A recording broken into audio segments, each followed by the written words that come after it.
Bonjour à tous, j'espère que vous allez bien. Alors avant de commencer, n'oubliez pas de vous abonner si vous êtes nouveau sur la chaîne et aussi de mettre la cloche pour être au courant lorsqu'il y aura de nouvelles vidéos. Aujourd'hui, on se retrouve pour Qu'est-ce que l'ethnie Bassara nous apprend partie 1 et on parlera du chébé.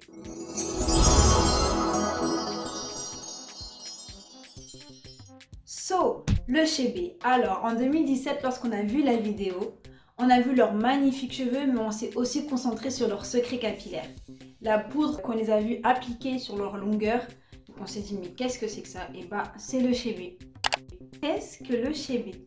Alors le chébé, au départ, c'est une graine que les femmes de l'ethnie Bassara donc, utilisent dans leurs produits capillaires. Donc en fait c'est une graine qu'elles écrasent et ensuite qu'elles mélangent à d'autres aliments naturels, d'autres plantes, telles que le clou de girofle par exemple. Il existe plusieurs recettes de chébé traditionnelles selon les ethnies, mais aussi plusieurs manières de l'appliquer sur les cheveux. Par exemple, il y a une ethnie tchadienne aussi qui utilise le chébé, mais qui le mélange uniquement avec de l'huile. Elles ont aussi de magnifiques cheveux très longs et très épais, mais pas aussi longs que l'ethnie Bassara. Donc ça veut dire qu'on doit vraiment comprendre l'importance de l'hydratation dans nos propres routines capillaires. L'eau, c'est très important. Donc la poudre de chébé que vous pouvez retrouver sur le site cheber.com est la recette exacte de l'ethnie Bassara. J'insiste bien sur ça, c'est la recette exacte de l'ethnie Bassara selon leur recette ancestrale. Il y a aussi le pur chébé que vous pourrez retrouver sur le site. Donc là, c'est uniquement la graine à l'état pur. Donc c'est que la graine sans mélange, qui vient aussi du Tchad bien sûr. Il faut savoir que le chébé permet de retenir nos longueurs. Donc ça nous permet surtout d'avoir des cheveux en bonne santé. Donc moi je l'utilise depuis 2017 puisqu'on est donc les premiers distributeurs de chébé. Et c'est à ce moment-là du coup que j'ai pu le tester de 1001 manières. Et je peux vous dire qu'en fait ça rend les cheveux en bonne santé. Des cheveux en bonne santé, c'est des cheveux hydratés, nourris et qui ne se cassent pas. Et c'est comme ça par la suite qu'on peut avoir des longueurs. Le chébé permet de retenir l'hydratation dans les cheveux et surtout de nourrir nos longueurs en profondeur. Et vous verrez aussi de toute façon, si vous utilisez le produit, vraiment au moment du démêlage ou même au quotidien, vous verrez qu'il y a beaucoup moins de casse. Alors je fais une petite parenthèse concernant le chébé. Malheureusement aujourd'hui il y a beaucoup de fournisseurs et de distributeurs qui vendent pas le bon produit parce que soit ils le connaissent pas, soit parce que business, hein. Donc voilà, donc c'est important de faire très attention à votre chébé, d'accord? Il y a plein de gens qui m'ont dit oui, le chébé c'est très bien, mais maintenant on a du mal à savoir qui est le vrai, qui est le faux, comment on fait pour le reconnaître.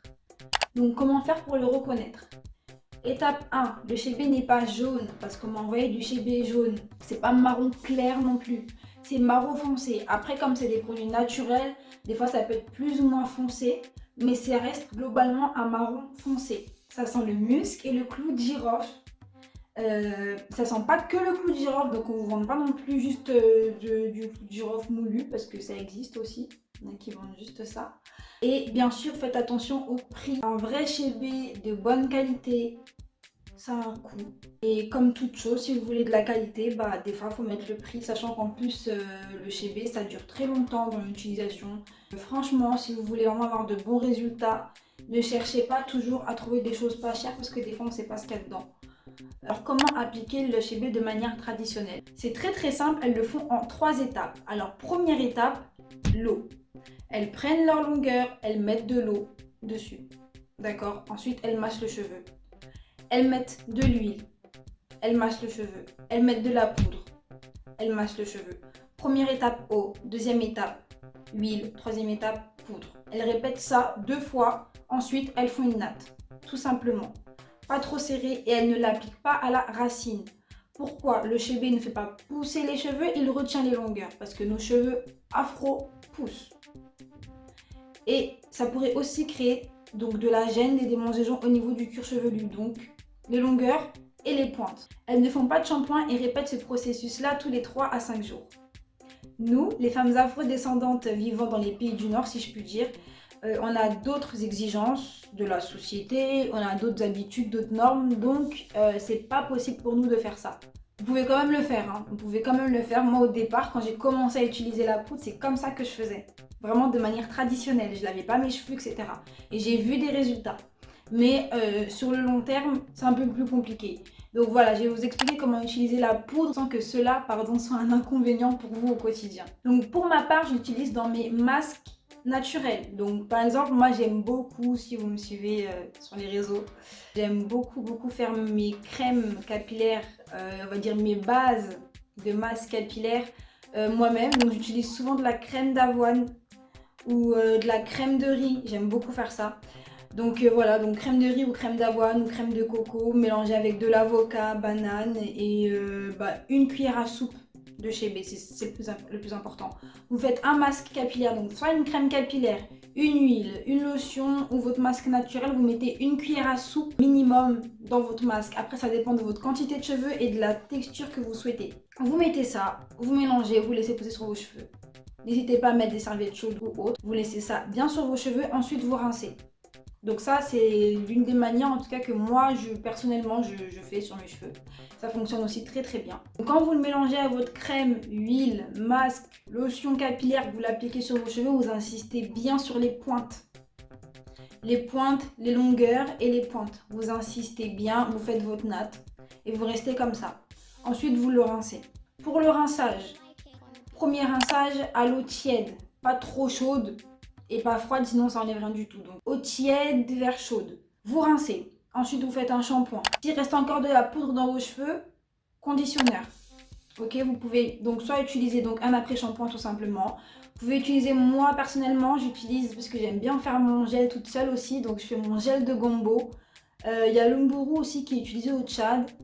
Vous pouvez utiliser gel de lin, quelque chose qui est assez gluant, gel d'aloe vera pour faire glisser la poudre sur vos cheveux. C'est ça, c'est surtout pour les cheveux de type 4 parce qu'en général les cheveux curly, donc de type 3, n'ont aucun problème pour faire partir la poudre de leurs cheveux. Vous pourrez aussi retrouver plusieurs huiles sur cheber.com.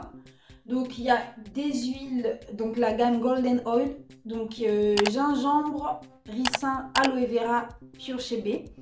Ou donc la chébé Elixir avec du chébé traditionnel et aussi donc dedans il y a de l'huile d'olive, karité, aussi des plantes. Donc elle est vraiment complète. Elle nourrit super bien les cheveux, elle est super pour sceller l'hydratation. Moi je l'utilise depuis 2017. Donc c'est vraiment un très bon produit. Aussi l'utiliser donc dans vos bains d'huile, vous pouvez le rajouter à vos masques naturels, à votre crème capillaire aussi pour faire vos masques, à votre lotion. Voilà, c'est vraiment aussi un produit que vous pouvez utiliser de différentes manières. En tout cas, quoi qu'il arrive, je n'en doute pas, vous serez satisfait. Parce que je l'utilise depuis très longtemps et aussi, je vous mettrai des avant-après si vous voulez. Il y a aussi des personnes aussi qui l'utilisent et qui sont vraiment très satisfaites de ce produit. Voilà, donc c'est tout pour cette vidéo. J'espère qu'elle vous aura plu.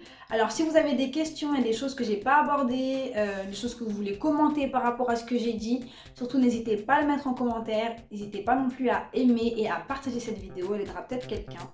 Prenez soin de vous. Et puis à la prochaine pour la partie 2.